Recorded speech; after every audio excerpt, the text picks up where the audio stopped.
Il est 23h, bonsoir à tous, merci de votre attention. Voici les titres à la une de l'actualité ce samedi. Journée électorale ce samedi matin dans 5 régions de la Côte d'Ivoire, comptant pour les sénatoriales partielles. Scrutin déroulé dans le calme, fermeture de bureaux puis dépouillement. Les résultats provisoires de ce scrutin vous seront communiqués dans cette édition. Notre reporter Sidonie Davila revient de la commission électorale indépendante. Les populations de la région de Lamé disent merci au chef de l'État Alassane Ouattara pour les actions de développement posées en faveur de la région, mais également pour le choix porté sur la personne de Patrick Hachi comme chef du gouvernement. Elles se sont exprimées ce samedi.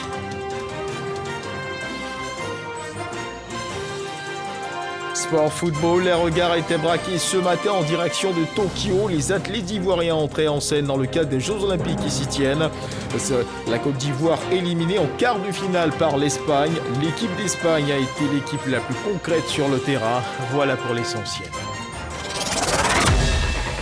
Oui, bonsoir à tous. On a voté ce samedi dans 5 régions de la Côte d'Ivoire dans le cadre des sénatoriales partielles. Scrutin déroulé dans le calme, fermeture de bureaux puis dépouillement. Les résultats provisoires de ce scrutin à suivre dans un instant.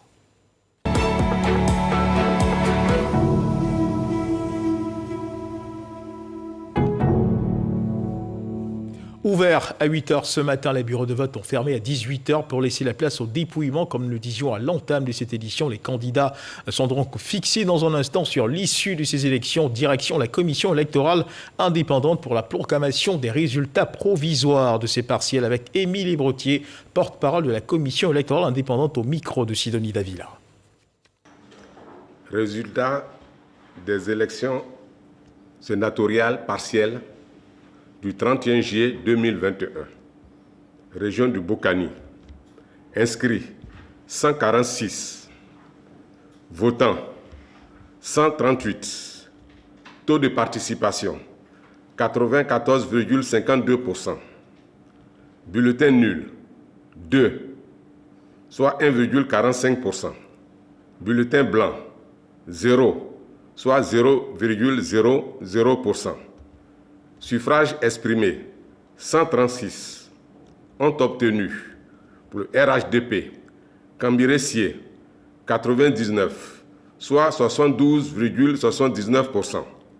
Indépendant, Yen Tontoli Ange Patrick, 37, soit 27,21%. Cambiressier du RHDP, avec 72,79%, est déclaré élu.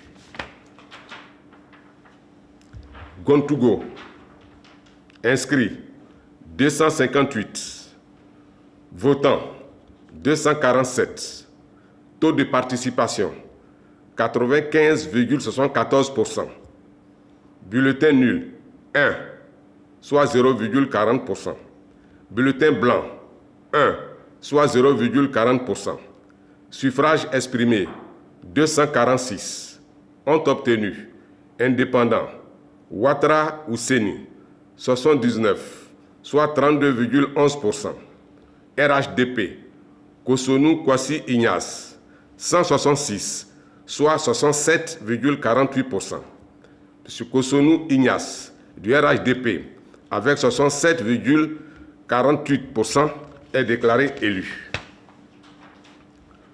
Grand Pont, inscrit 135, votants 131, taux de participation 97,04%, bulletin nul 0, soit 0,00%, bulletin blanc 0, soit 0,00%, suffrage exprimé 131, ont obtenu pour PDCI RDA Denis Acadier Claude 45, soit 34,35%. RHDP, Melej Abou Hilaire, 86, soit 65,65%. Melej Abou Hilaire du RHDP, avec 65,65%, est déclaré élu. Kabadougou, inscrit 258, votants 251, taux de participation 97,29%. Bulletin nul, 1, soit 0,40%. Bulletin blanc, 1, soit 0,40%. Suffrage exprimé, 250. Ont obtenu indépendant, Touré Nabi Issouf, 0, soit 0,00%. Indépendant, Traoré Drissa, 0, soit 0,00%.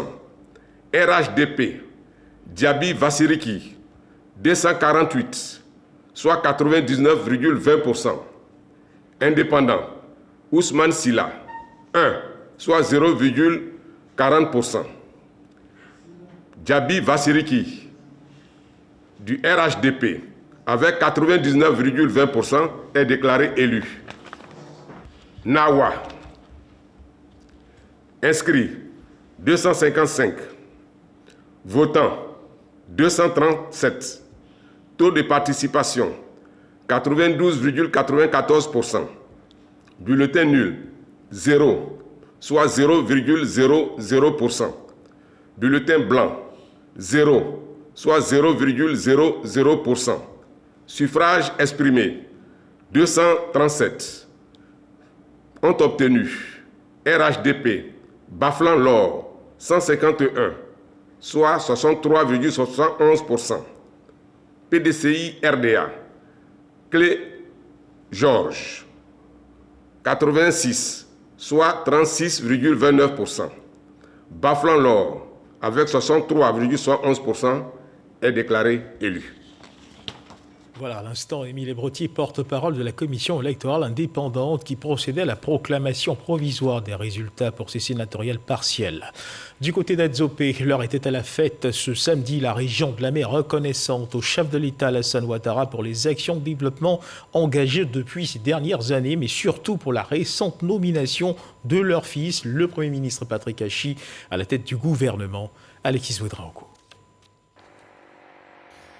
Adzopé, ce samedi, la capitale de la mer reçoit ses fils venus des 4 coins du pays. Nous venons de Yakassa à Tobruk. Je suis venu d'Abidjan pour ça. Nous, on vient des grands cousins. On est venu d'Ara, parce qu'à Niaché, c'est la même chose. Un rendez-vous pour exprimer reconnaissance et gratitude à l'auteur du développement, le chef de l'État Alassane Ouattara. Nous avons bénéficié du CHR d'Adzopé, nous avons bénéficié des écoles de proximité, nous avons bénéficié des routes et des ponts. Nous ne pouvons que lui dire merci, 1001 fois merci. Et le plus heureux des fils de la région, c'est bien lui, le Premier ministre Patrick Hachi, qui se réjouit avec les siens, mais aussi toutes les régions du pays venues en grand nombre. Libation sous un ciel couvert, la pluie qui tombe ne distrait en rien la cérémonie. Sachons apprécier ce qui est bon et juste. Disons ensemble merci au chef de l'État. Excellent Monsieur le Président de la République, partout dans nos districts et régions et de nos sphères géographiques, même dans les hameaux les plus reculés, vous avez posé au moins un acte inoubliable. C'est pourquoi les populations des districts et régions de nos sphères géographiques, c'est-à-dire du sud, du sud-ouest, du sud-est et de l'est, vous soutiennent à tout point de vue et vous confient la Côte d'Ivoire, notre beau pays, parce qu'avec vous, elle ira encore plus loin. Nous, fils et filles de la région de Lambé, voudrons ici lui traduire toute notre gratitude pour la rencontre qu'il a eue avec l'ancien chef de l'État pour qu'enfin les Ivoiriens apprennent à humaniser la politique et à se retrouver. La région forte de 6 communes et 17 sous-préfectures a fait des dons à l'endroit du chef de l'État, suivi en retour des dons aux populations. Quand le chef du gouvernement, fils de la région, prend la parole, ses mots sont remerciements. Celui que l'on surnomme le blanc de la mai s'ouvre l'espace d'un instant à la notion de destin. C'est bien ce garçon à qui l'on promettait au mieux un destin de petit garagiste. Ce garçon qui ne parlait pas le français, oui, c'est bien ce petit garçon qui est devant vous aujourd'hui en tant que Premier ministre de la République de Côte d'Ivoire. Reconnaissance aux parents, mais surtout au chef de l'État, Alassane Ouattara. Le président est, à mes yeux, un modèle, un guide, un maître. Je travaillerai ainsi encore et toujours en donnant pour lui et au pays tout entier tout ce que je sais, tout ce que je peux, tout ce que j'ai. Excellence, Monsieur le Président de la République, tous les mots, tous les gestes, tous les regards, toutes les assemblées, tous les discours ou tous les hommages, tous n'arriveront jamais à traduire pleinement l'intensité de la gratitude que mon cœur et mon âme ressentent à votre égard. Ma loyauté à votre œuvre et à votre personne sera éternelle. Mesdames, Messieurs, chers frères, chères sœurs, chers alliés, l'adage dit qu'à côté d'un grand homme se tient toujours une grande dame. À cet instant de mon intervention, j'ai une pensée toute particulière en l'endroit de la première dame, Madame Dominique Ouattara. Le Premier ministre n'a pas manqué d'honorer la mémoire de ses prédécesseurs, les premiers ministres Amadou Gon Coulibaly et Ahmed Bakayoko. Il a aussi salué l'ampleur du développement porté par le chef de l'État, avec sa volonté d'asseoir l'unité nationale pleinement exprimée au sein du RHDP. Réunir les femmes et les hommes, par-delà les logiques du passé, par-delà les différences d'hier ou les oppositions d'aujourd'hui. C'est là tout le sens de la création du RHDP, le nouveau parti de l'unité de la nation, le nouveau parti d'avenir du pays. Il est ce creuset qui réunit les meilleurs des talents, les plus engagés des patriotes, pour contribuer, quelle que soit leur origine sociale, quelle que soit leur origine ethnique, quelle que soit leur confession religieuse, à la seule cause qui vaille, l'amélioration des conditions de vie des populations et la grandeur de la Côte d'Ivoire. La célébration a pris fin avec des pas de danse bien enlevés. Voilà, suivre à présent la réaction de cadres et fils de la région de Lamé, propos recueillis par Alexis Ouedraogo. Nous avons trop gagné. D'abord, à commencer par ce joyau qui est le CHR, et puis les rues bitumées, l'électricité, nous avons trop gagné. Il faut dire qu'il y a eu beaucoup, surtout à commencer par le fonds Fassi qui a été donné par la première dame, Dominique Ouattara. Ça nous a permis d'être vraiment dépendants. Nous sommes très fiers de vous. En 2004, je mettais 2 heures de temps pour arriver à Azopé en partant d'Abidjan. Hier, en venant pour cette cérémonie, j'ai mis à peine 1 heure. La reconnaissance de tout un peuple pour tout ce qui a été fait pour les peuples Ati et Abé. Donc nos parents sont venus, sortis nombreux pour venir dire merci au chef de l'État et lui rendre hommage pour tous ses bienfaits. Nous prions Dieu qu'il dure là et qu'il fasse tout pour que ce développement, tant pour la région de Lamé, tant pour les autres régions, continue ainsi. Direction du Koué, la capitale de la région du Guemon, à l'ouest du pays. La ville est désormais autosuffisante en eau potable. La ville peut même sécuriser 700 mètres cubes d'eau depuis l'installation de 2 unités de production d'eau potable appelées UCD ou unités compactes d'Égrenon. Des infrastructures que le ministre de l'Hydraulique, Laurent Tchagba, a officiellement mis en service en présence d'élus et cadres du Guemon, dont le secrétaire d'État chargé des affaires maritimes et le médiateur de la République. Tous ont également procédé au lancement des travaux de canalisation des nouveaux quartiers d'Yokoué pour plus de 643 millions de francs CFA. Léon Brou. Plus de marches ou autres manifestations pour réclamer de l'eau dans les robinets de Diokoué. Contrairement au déficit de 65% jusqu'à l'an dernier, le besoin de 5100 mètres cubes d'eau potable est désormais comblé et la ville peut encore garantir 700 mètres cubes d'eau potable par jour.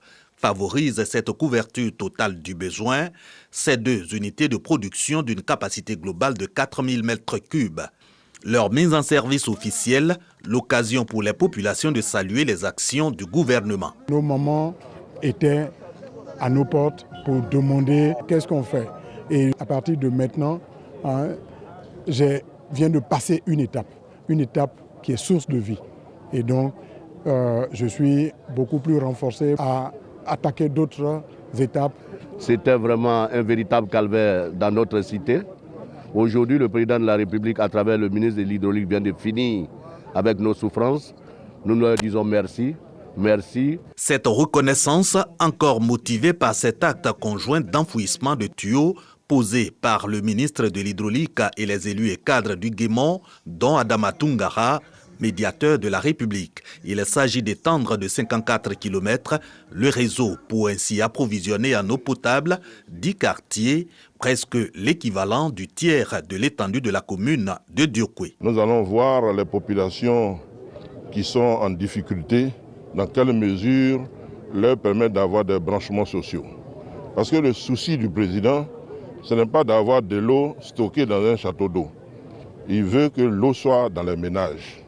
Mais pour que l'eau soit dans les ménages, il faut que les populations soient canalisées et branchées et qu'ils aient leur compteur. Les travaux d'extension du réseau d'adduction d'eau potable de Diokwe vont durer 6 mois pour plus de 643 millions de francs CFA. Ils portent à environ 2 milliards de nos francs le volume des investissements pour l'accès de tout Diokwe à l'eau potable. Et l'actualité, c'est également cette conférence de presse qui a eu lieu face à la grogne et au cri de cœur des populations du fait de la montée des prix des denrées de grande consommation sur le marché. La Fédération nationale des acteurs du commerce de Côte d'Ivoire, FENACSI, a organisé une conférence de presse pour partager sa lecture de la situation et faire des propositions. Et pour arrêter l'envolée des prix sur le marché, cette fêtière des commerçants propose, entre autres, la baisse des taxes sur les produits, la réouverture des frontières terrestres et une politique de facilitation de la production locale pour réduire les importations de certains produits. Le point avec Dangui Dangui. Chacun des 15 membres de la Commission nationale des acteurs du commerce de lutte contre la vie chère a reçu un kit composé de sa feuille de route et des tests relatifs au cadre juridique et institutionnel dans lequel cet instrument de lutte contre la vie chère évolue. La FENACSI, Fédération nationale des acteurs du commerce de Côte d'Ivoire, se dote de cet instrument piloté par Soumaoro Farikou, par ailleurs député maire de la commune d'Adjamé, pour participer à la lutte contre la cherté de la vie. En tant qu'acteurs du commerce, nous devons de prendre les choses en main afin d'apporter des solutions, afin de faire des propositions au gouvernement pour que nous puissions maîtriser cette cherté de la vie. Ainsi engagés sur le front de la lutte contre la cherté de la vie, les commerçants veulent contribuer à la recherche et à l'application de solutions durables à la problématique de la vie chère et faire des recommandations au gouvernement sur toutes les questions relatives à la flambée des prix sur le marché. Et la Covid-19 toujours présente en Côte d'Ivoire. À suivre dans un instant l'évolution de la maladie dans notre pays. Chaque jour, des cas nouveaux sont enregistrés.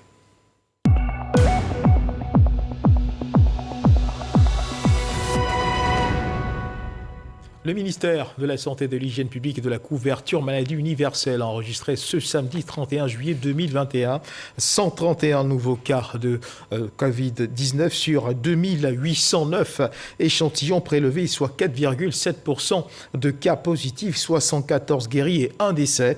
À la date du 31 juillet 2021, la Côte d'Ivoire, notre pays, compte donc 50 135 cas confirmés, dont 49 261 personnes guéries, 329 décès et 545 cas actifs. Le nombre total d'échantillons est de 785 677. Le 30 juillet, 17 969 doses de vaccins contre la Covid-19 ont été administrées, soit un total de 1 240 000 doses administrées. Le ministère de la Santé, de l'Hygiène publique, de la couverture maladie universelle invite toutes les personnes de plus de 18 ans à se faire vacciner dans les centres de vaccination. La vaccination contre la Covid-19 est gratuite et volontaire. Et justement, pour appuyer l'effort de lutte de l'État de Côte d'Ivoire dans la lutte contre cette maladie, l'entreprise japonaise Watec Corporation a fait un don de matériel important au ministère de la Santé, de l'Hygiène publique et de la couverture maladie universelle par l'entreprise japonaise Watec Corporation. Un don qui répond à l'appel à la solidarité lancé par le chef de l'État au début de la crise sanitaire.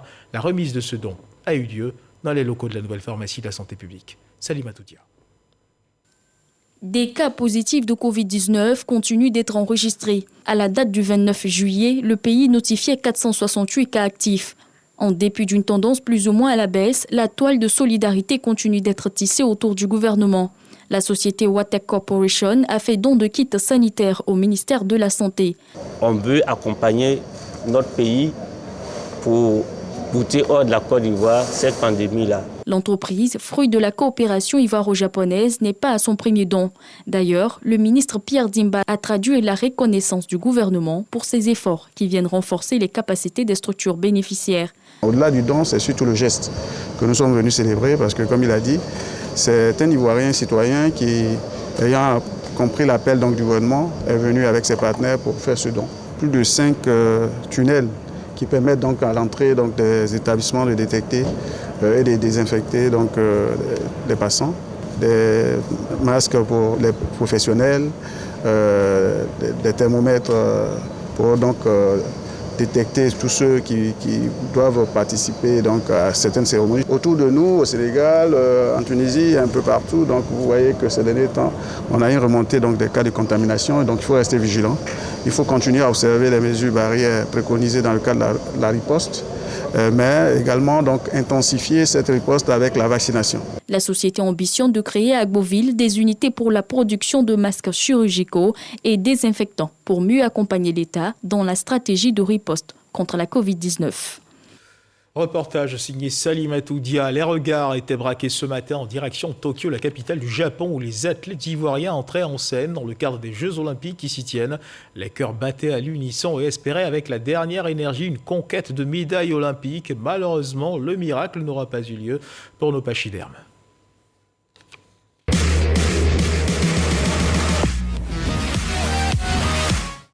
L'équipe ivoirienne de football est donc tombée devant un adversaire plus fort, l'équipe d'Espagne. Score de la rencontre, 5-2 en faveur de l'Espagne. Arsène Kouassi, Jean-Sylvain Resso. Comme en 2008, l'aventure s'arrête en quart de finale pour la Côte d'Ivoire. Les éléphants espoirs ont été éliminés des Jeux Olympiques de Tokyo par l'Espagne en prolongation. Pourtant, tout commence bien pour les coéquipiers de Max-Alain Gradel qui ouvre le score après seulement 10 minutes de jeu grâce à Eric Bailly. Dans la dynamique, chaque timidité est tout proche de faire le break, mais le gardien espagnol est bien sûr ses appuis. Bousculé, la réaction d'orgueil des Espagnols intervient à la demi-heure avec l'égalisation signée Dani Olmo. À un but partout, le match s'anime et ce sont les pachydermes qui parviennent à reprendre le dessus dans les derniers instants de la partie par l'intermédiaire du capitaine Max Gradel. Mais la joie est de courte durée. Eric Bertrand Bailly concède un pénalty transformé par Rafa Mir Bicente. Dépassé et manque de concentration, les éléphants encaissent 3 autres buts qui portent la signature de Mikel Oyarzabal et Rafa Mir Bicente pour le triplé. 5-2, score final. La Côte d'Ivoire peut nourrir beaucoup de regrets après avoir mené par 2 fois avant de sombrer.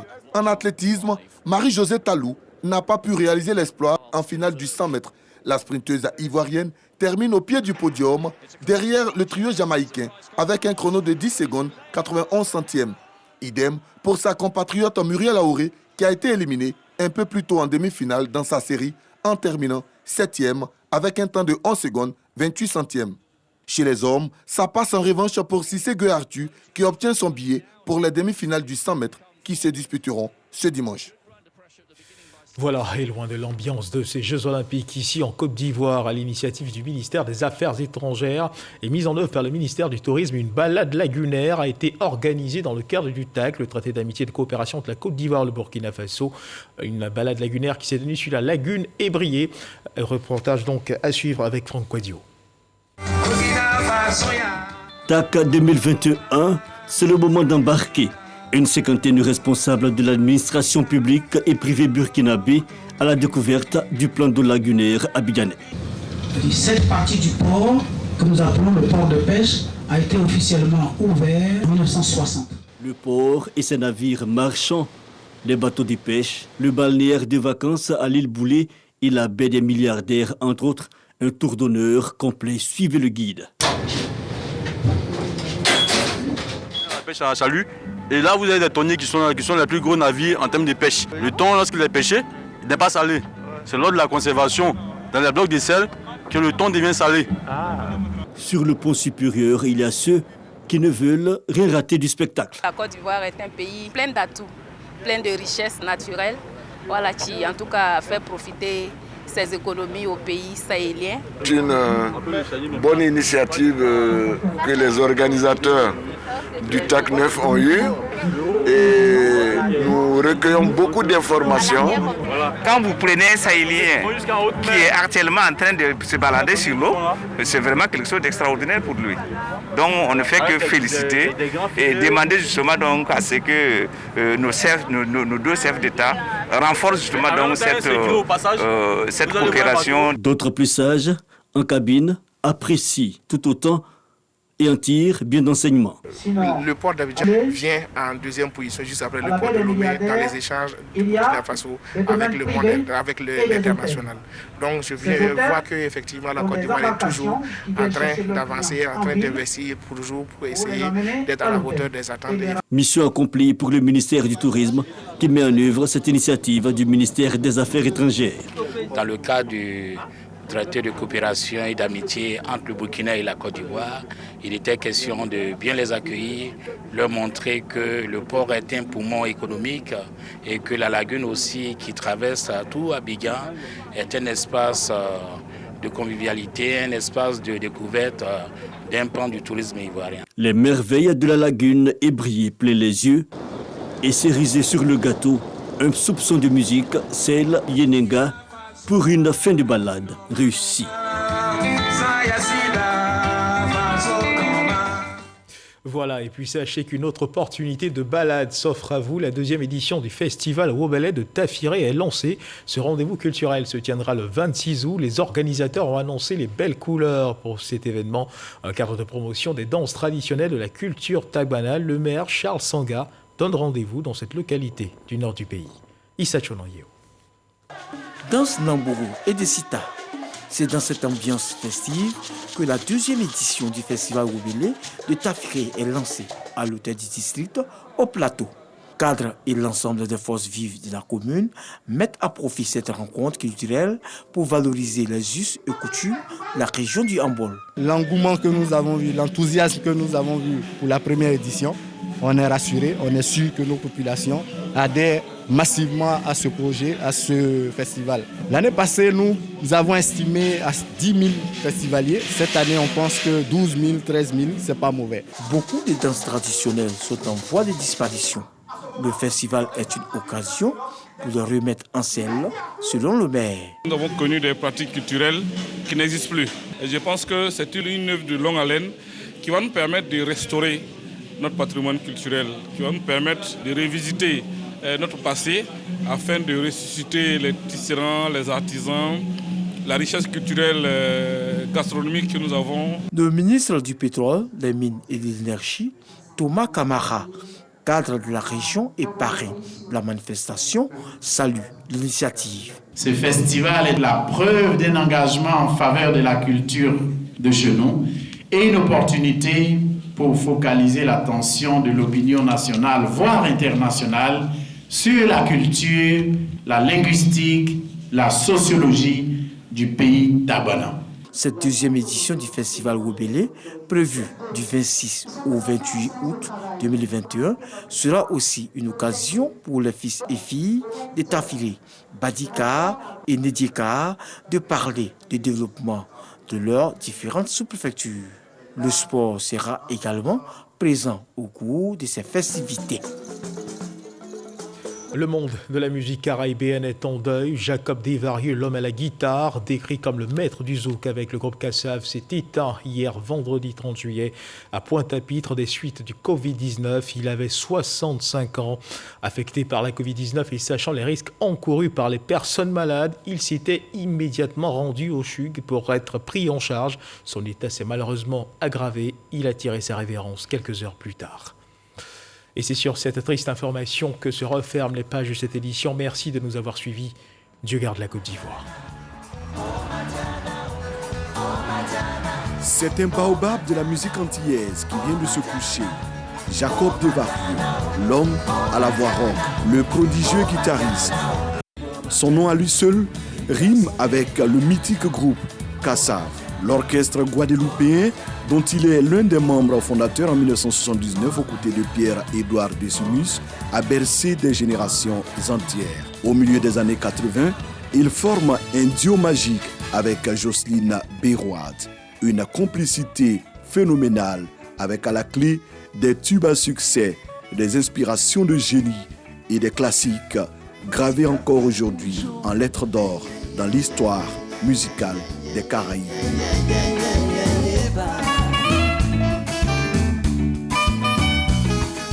Avec Jacob Desvarieux, Kassav s'est imposé comme un groupe musical de légende.